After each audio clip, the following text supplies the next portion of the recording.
Brock Purdy got hurt on the first drive of the NFC Championship game. The Fed only raised rates 0.25% on Wednesday.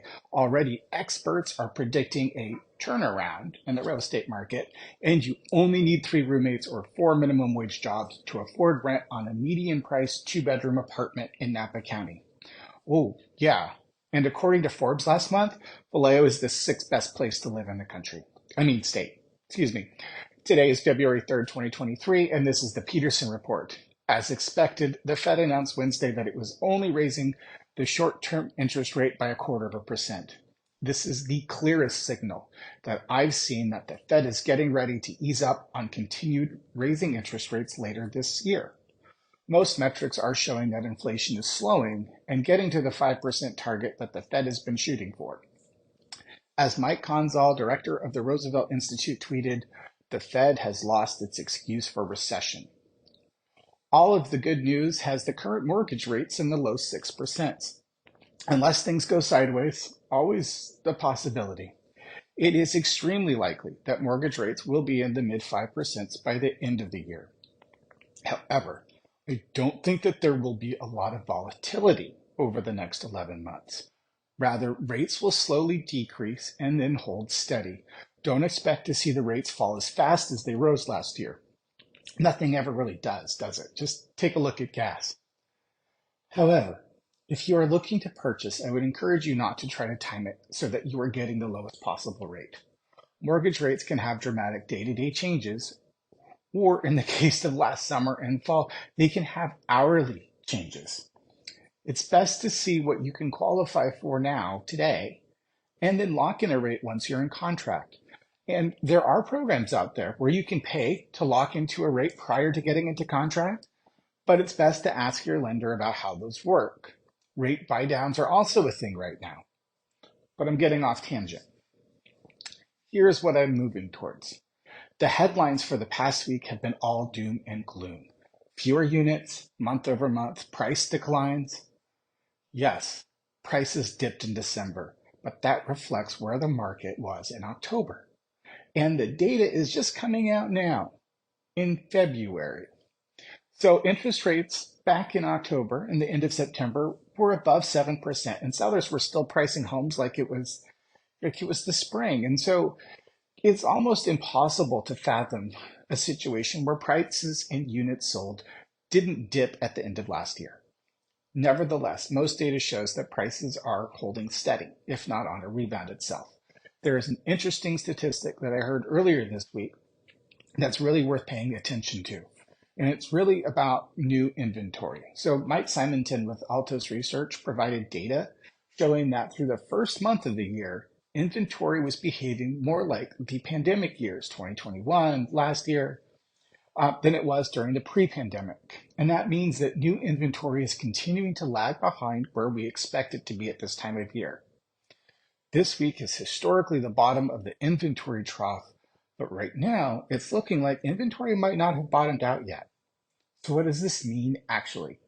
What does this mean for you? Well, my guess is based on experience and carefully watching the local market, the spring market has regionally shifted from kind of March, April to more May, June. The Solano Napa market will continue to operate at minimum inventory through March and only start to significantly tick up in late April after spring break. The American Canyon market often starts later than the rest of Napa County. I think it's probably because there were so many young families, and I expect this pattern to become even more pronounced. I'll be interested to see how this tracks over the coming weeks and certainly share data as it comes into me with you. But as I've been saying about a bull market, experts are starting to echo my excitement over the spring seller market. The folks over at Keeping Current Matters interviewed a few of the experts this week, and they were all talking about the rebounding market in 2023. For instance, Susan Wachter, professor of real estate at UPenn's Wharton School, said, housing is going to ease up. I think that 2023 will be a turnaround year.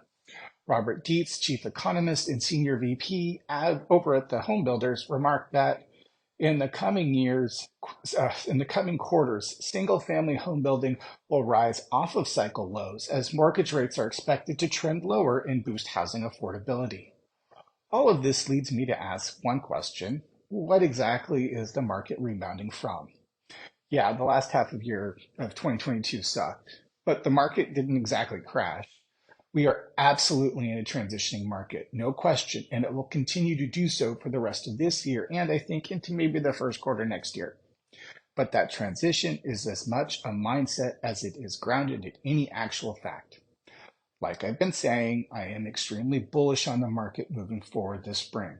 That doesn't mean that I don't have serious concerns about affordability and affordable housing in the country, which brings up an article Zillow posted on Tuesday citing that it takes 3.5 full-time workers who are making minimum wage to afford the median price two-bed apartment in California.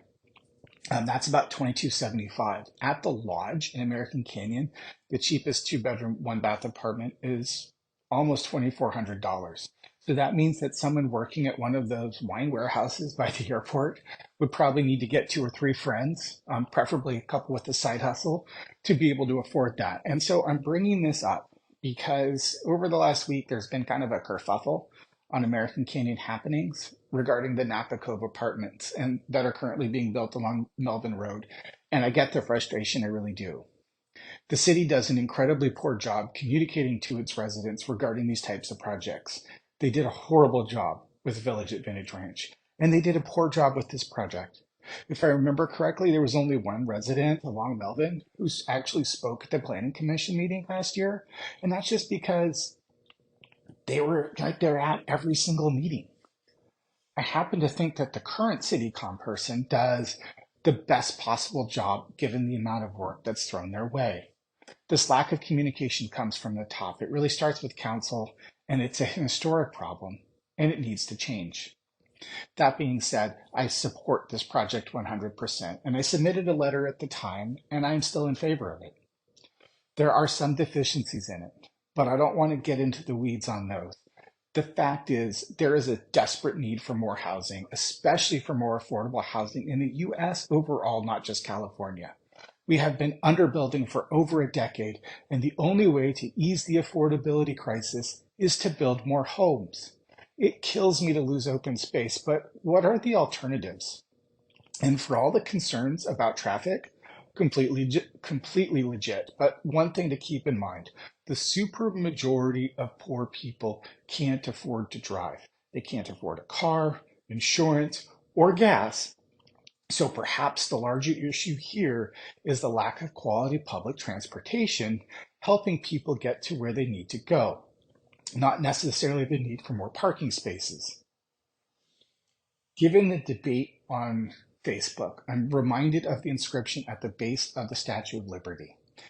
Give me your tired, your poor, your huddled masses yearning to breathe free, the wretched refuse of your teeming shore.